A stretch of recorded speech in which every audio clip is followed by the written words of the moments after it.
for the murder of Lita, and it was brought into federal court. Well, there was tons of evidence of motive in that case. Millions and millions of dollars at stake. And then there were these outrageous circumstances of phone calls that were made from Atlanta, almost immediately preceding, and then right after the shooting. 27 minutes after the shooting, exactly 27 minutes away from the house driving up I-85 to Swanee, someone made a collect phone call from a payphone back to Jim's house. And the government's like, oh, of course, it was the hitman. That's the whole case. One of the most frustrating things was you knew that he was associated with it, you knew he had something to do with it, and he was getting away with it. Jim Sullivan was originally charged in federal court in 1992 and charged with murder for hire. The law firm were, at the time, I was the young lawyer on the case. My only job was to say there wasn't enough evidence to convict. That was my job. So I said, what were those evidence? For all we know, someone was calling him and threatening him. If you don't send money, we're going to kill your wife. Or someone was calling and Jim was saying, don't do it, whatever you do, don't kill my wife. Who here can say beyond a reasonable doubt what Jim was saying on the phone? Judge Shub said, okay, I'm going to give some thought to this. And then we took a break. It was Friday. We came back Monday, and he said, I agree with Mr. Samuels, all charges are dismissed. We walked out of the courtroom. That was it. The case was over. That was 1992. I've had cases before where you know they committed the crime, but you just can't quite bring him over the finish line. One of the most frustrating things with the Sullivan case was you knew that he was associated with it, you knew he had something to do with it, and he was getting away with it.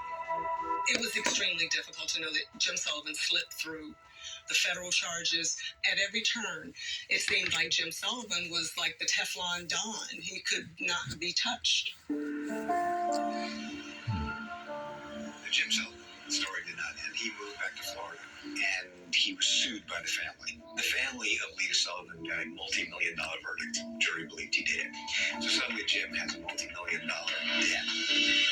Jim likes money, so Jim fled, and he moved to Costa Rica. Lita's parents were contacted by a television program, Extra. As it turned out, it was a good move. After the Extra show, a lady in Texas, Belinda Trahan, who had been the girlfriend of Tony Harwood, who turns out to be the killer in this matter, saw the production and contacted the authorities.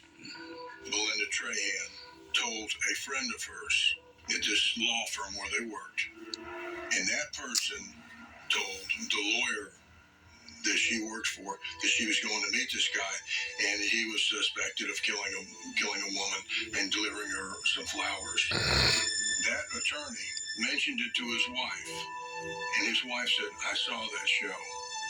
That's true. She knows what she's talking about. That really did happen. So he, the attorney, reached out to an attorney friend who knew a GBI agent. So we started the ball rolling, and we went to Texas and interviewed Belinda Trahan. She provided details that only a person associated with the crime would know.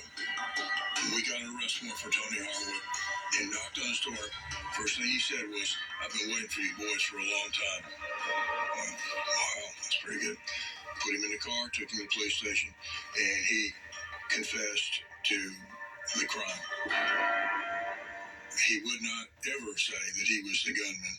He just said he was there. He drove the getaway car, broke down crying, and then told us that Jim Sullivan's the one that hired him and paid him the $25,000 for the murder. Based on that evidence, we secured an arrest warrant for Jim Sullivan shortly thereafter. That day that Jim Sullivan was finally indicted for murder was a wonderful day. It really was, because it was long overdue that he would finally be